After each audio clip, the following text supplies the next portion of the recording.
Hello, good day viewers. Here is the 7th question. We are to determine VO1 and VO2 in the figure below. So you have to take a look to this.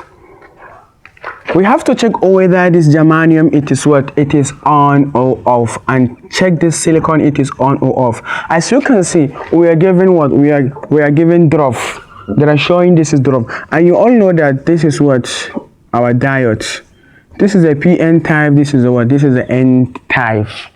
So therefore the PN type is the positive, and therefore the N type is what is the negative. So as you can see, negative it is coming through here. So this is showing that negative will not be at here. When negative be here, so it means that is what the diode is off. It is reverse. So from this figure I can say this diode it is what it is off. So I'm left with only this one. I'm left with only this what I'm left with only this diode. This diode will now be what will now be on. So but can I be able to find the voltage one through this? Let's take a look to this question and see.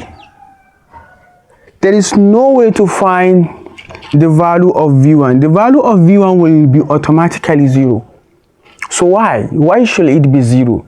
Because if this diode it is off, so therefore this means that there is no more current that is flowing through this circuit. Take and notice this. There is no more current that is flowing through this circuit. Because if there is no more current flowing from here, from this VO1 to this, there is no current. So therefore, as you can see, the VO2, because this is not a diode, this is a resistor. It is a resistor, so therefore it should be 3.3 multiplied by what?